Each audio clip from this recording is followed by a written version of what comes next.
Assalamualaikum warahmatullahi wabarakatuh.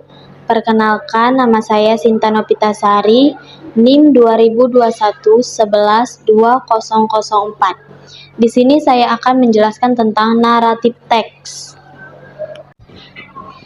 Oke, hari ini kita akan membahas tentang naratif teks, tujuan dan fungsi naratif teks, struktur naratif teks, dan contoh naratif teks. Oke, yang pertama, naratif text. What is narrative text? Narrative text is a chronological text, which is a text that tells an event in way. Narrative text consists of several examples. The most common examples of narrative text are fairy tales, folklore, and other fictional stories. Yang artinya, naratif teks merupakan teks yang bersifat kronologis, yaitu teks yang menceritakan suatu kejadian secara runtut. Naratif teks terdiri dari beberapa contoh. Contoh naratif teks yang paling umum dijumpai adalah dongeng, cerita rakyat, maupun cerita fiksional lainnya. Tujuan dan fungsi naratif teks. Naratif teks bertujuan untuk menghibur dan menarik minat pembaca. Naratif teks menyajikan cerita atau peristiwa yang memiliki masalah.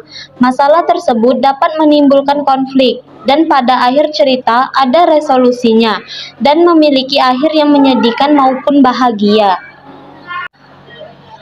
Yang selanjutnya, struktur naratif teks. Ada 4 jenis struktur naratif teks yang harus kamu ketahui. Keempat struktur tersebut adalah orientation, complication, resolution, dan reorientation. Yuk dipelajari satu persatu. Yang pertama, orientation. Orientation merupakan paragraf pembuka teks yang mengenalkan siapa tokoh yang terlibat dalam kejadian, serta latar waktu dan tempat yang melatar belakangi kejadian. Yang kedua, complication. Struktur selanjutnya yaitu complication. Complication terletak setelah orientasi selesai. Complication terdiri dari paragraf yang menjelaskan awal masalah.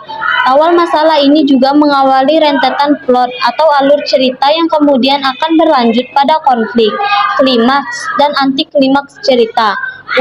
Umumnya complication berisi interaksi antar pelaku peristiwa. Yang ketiga, resolution. Resolution adalah paragraf yang menjadi akhir cerita. Dalam bagian ini, terjadi penyelesaian yang membuat jalan cerita berakhir. Setiap permasalahan yang muncul harus ada penyelesaiannya.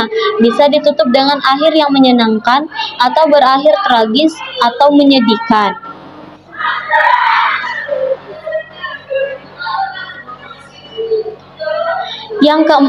Yang keempat, reorientation. Reorientation merupakan kalimat penutup yang menceritakan kondisi terakhir sang tokoh dalam cerita atau pesan moral cerita. Selanjutnya, kita beralih ke contoh naratif teks cerita dongeng Malin Kundang. Alkisah, di pesisir pantai daerah Sumatera Barat, hiduplah seorang ibu bersama anak kesayangannya yang bernama Malin. Sejak suaminya meninggal, ibu Malin harus berjuang mati-matian untuk menghidupi Malin. Meskipun begitu, ia tetap merasa bahagia karena Malin merupakan anak yang penyayang. Dia juga sangat manja. Malin akan selalu menemani ibunya bekerja menjual ikan. Semakin hari, Malin semakin beranjak dewasa. Ia merasa sudah saatnya untuk menggantikan ibunya bekerja. Namun Malin memiliki keinginan lain ketika melihat banyak teman sebayanya bisa kaya raya dalam waktu cepat setelah berjualan di kota. Malin ingin merantau ke kota seberang. Malin akan menghasilkan banyak uang untuk emak dari sana. Ibu Malin sangat terkejut mendengar keinginan putra kesayangannya itu. Jangan Malin, tetaplah di sini bersama emak. Emak tidak ingin ada hal buruk yang menimpamu jika merantau ke kota. Malin berupaya meyakinkan ibunya bahwa ia akan baik-baik saja di kota. Dengan hati yang gelisah, ibu Malin melepaskan putranya yang hendak merantau. Hati-hati di sana ya nak, jangan lupa untuk cepat pulang. Ibu Malin memeluk Malin dengan sangat erat. Dia melambaikan tangan di tepi pantai air manis untuk mengantarkan kepergian Malin.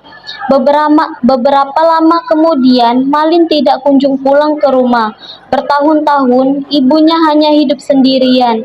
Hingga pada suatu hari, Ibu Malin mendapatkan kabar dari salah satu anak temannya yang juga merantau di kota seberang. Malin sudah menikah dengan putri seorang bangsawan, Bu. Dia tidak mungkin akan kembali ke sini. Jelas anak teman Ibu Malin yang baru saja kembali dari kota seberang. Tidak, Malin pasti akan kembali. 2 bulan kemudian, istri Malin yang sedang hamil mengidamkan berlibur ke pantai air manis. Karena sangat menyayangi istrinya, Malin mengabulkan permintaan istrinya itu. Di dalam perjalanan, Malin teringat dengan ibunya. Malin merasa malu jika ia harus mengenalkan ibunya kepada istrinya. Saat kapal mereka sudah menepi di pinggir pantai, Ibu Malin yang sedang berjualan ikan melihat anaknya dari kejauhan. Ia sangat yakin itu adalah Malin. Sang ibu bergegas berlari dan memeluk tubuh Malin. "Lepaskan, siapa kau?" Ibu Malin terkejut ketika tubuhnya didorong oleh Malin. "Malin, ini aku, ibumu." "Ibu, apa perempuan lusuh ini?" "Ibumu? Kenapa kau berbohong?" "Malin, kau bilang kau anak bangsawan sepertiku." Istri Malin sangat marah menemukan kebohongan Malin yang terungkap. "Tidak, dia bukan ibuku." Malin bersikeras tidak mengakui ibunya. Ia bahkan menarik tubuh istrinya untuk meninggalkan pantai. Ibu Malin merasa sangat sedih sekaligus marah. Ia pun berdoa kepada Tuhan dan menyumpahi Malin agar dikutuk menjadi batu. Langit bergemuruh setelah doa itu terdengar. Malin menyesali perbuatan yang ia lakukan kepada ibunya.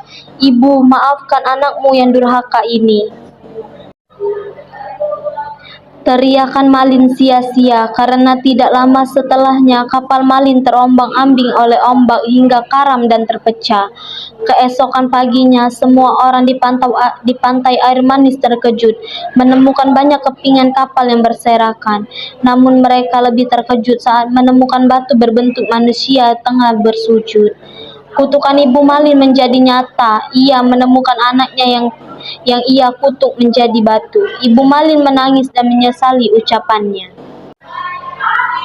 Oke, itulah penjelasan dari saya tentang naratif teks. Thank you. See you next week.